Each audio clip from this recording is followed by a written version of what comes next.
ഒരു യുദ്ധം വേണ്ട. ഈ യുദ്ധമൊക്കെ നടക്കുമ്പോൾ ഈ കുട്ടികളൊക്കെ മരിക്കുന്ന കാണുമ്പോൾ ഒരു വിഷമം വരും. Aranmula government vocational higher secondary സ്കൂളിലാണ് നമ്മളുള്ളത്. മനോഹരമായൊരു കാഴ്ചയാണ് നമുക്കിവിടെ കാണാൻ സാധിക്കുന്നത്. കൊച്ചുകുട്ടികൾ അവർ യുദ്ധവിരുദ്ധ പ്ലക്കാർഡുകൾ പിടിച്ചിട്ടുണ്ട്. ഇനിയൊരു യുദ്ധം വേണ്ട, ലോക സമാധാനം പുലരട്ടെ എന്നാണ് അവർ എഴുതുന്നത്. അങ്ങനെ മനോഹരമായ വാക്കുകൾ. യുദ്ധം എപ്പോഴും ബാധിക്കുന്നത് കൊച്ചുകുട്ടികളെയാണ്. അതുകൊണ്ട് കൊച്ചുകുട്ടികളുടെ ഭാഗത്തുനിന്ന് തന്നെ ഇത്തരമൊരു പ്രതിരോധം അല്ലെങ്കിൽ ഇത്തരത്തിലൊരു ഇത് വളരെ മനോഹരമാണ്. മേക്ക് ലവ് നോട്ട് വാർ. കുട്ടികൾ തന്നെയാണ് ഇത്തരം ചിത്രങ്ങൾ വരച്ചിരിക്കുന്നത്. ആഗസ്റ്റ് 6 ഹിരോഷിമ ദിനം അതുമായിട്ട് ബന്ധപ്പെട്ട ഒരു ഇതാണ്. മോള് തന്നെയാണോ പടം വരച്ചത്? എന്താ ഇങ്ങനെ ഒരു പടമൊക്കെ വരയ്ക്കാൻ കാരണം? യുദ്ധം വേണ്ടെന്നുള്ളത്. എന്താ മോക്ക് പറയണ? യുദ്ധത്തെ പറ്റി എന്താ പറയാനുള്ളത്? യുദ്ധം കുഞ്ഞു കുട്ടികളെ ബാധിക്കും.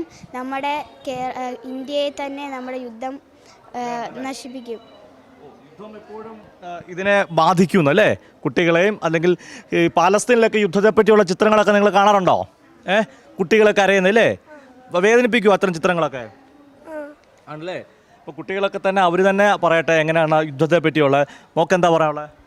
ഒരു യുദ്ധം വേണ്ട. ഈ യുദ്ധമൊക്കെ നടക്കുമ്പോൾ ഈ കുട്ടികളൊക്കെ മരിക്കുന്ന കാണുമ്പോൾ ഒരു വിഷമം വരും. അതുകൊണ്ട് യുദ്ധം വേണ്ട. വേണ്ടല്ലേ? നമ്മൾക്കൊരു കൊച്ചു മിടുക്കനുണ്ട്. വയനാട് ദുരിതമുണ്ടായപ്പോൾ കുടുക്ക പൊട്ടിച്ച് കളക്ടർക്ക് കൊടുത്ത മകൻ കൂടിയാണ്. മോൻ എന്താണ് യുദ്ധത്തെ പറ്റി പറയാനുള്ളത്? ഈ പിള്ളേർക്കാണ് ഈ യുദ്ധം കുറേ നേരമായിട്ട് ബാധിക്കുന്നത്. അതുകൊണ്ട് ഈ യുദ്ധം വേണ്ട. മോൻ വരച്ച ചിത്രമാണോ? ഇനിയൊരു യുദ്ധം വേണ്ടെന്നാണ് എനിക്ക് പറയാനുള്ളത്. അല്ല വേറെ ഒന്നുമില്ല. കുട്ടികൾ പറഞ്ഞ ഏറ്റവും പ്രധാനപ്പെട്ട ഇനിയൊരു യുദ്ധം വേണ്ട എന്ന്. കൊച്ചു കുട്ടികൾ. മോള് ഇതൊന്ന് വായിക്കാവോ? എഴുതിയേക്കുന്നത് എന്താ എഴുതിയേക്കുന്നേ? ഇനിയൊരു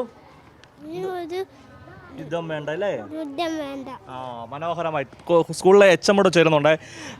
മാഡം, വളരെ മനോഹരമാണ്. കുട്ടികൾ തന്നെ ഇത്തരം കാര്യങ്ങൾ പറയുന്നത് വളരെ പ്രസക്തമാണ്. കുട്ടികൾ തന്നെ തയ്യാറാക്കിയതാണ്. ആഗസ്റ്റ് 6 നടത്താൻ നമുക്ക് സാധിക്കാഞ്ഞതുകൊണ്ടാണ്.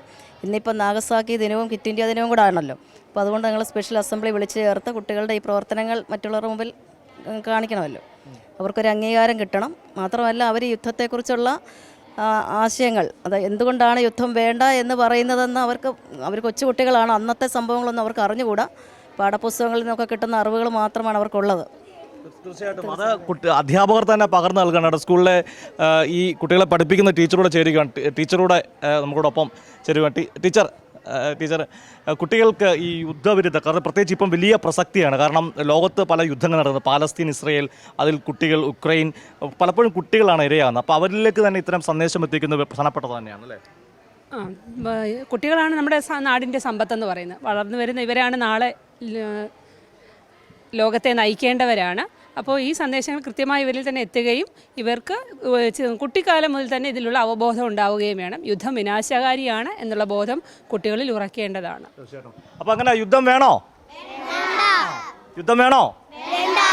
ഈ ശബ്ദമാണ് ഭരണാധികാരികൾ കേൾക്കേണ്ടത്. ലോകം മുഴുവൻ കേൾക്കേണ്ട കാര്യമാണ് യുദ്ധം വേണ്ട എന്ന ഈ കുട്ടികളുടെ ഈ ശബ്ദം. ക്യാമറമാൻ അഖിലേഷ് കുടുംബനൊപ്പം സുജിറ്റി ബാബു, കൈരളി ന്യൂസ്, പത്തനംതിട്ട.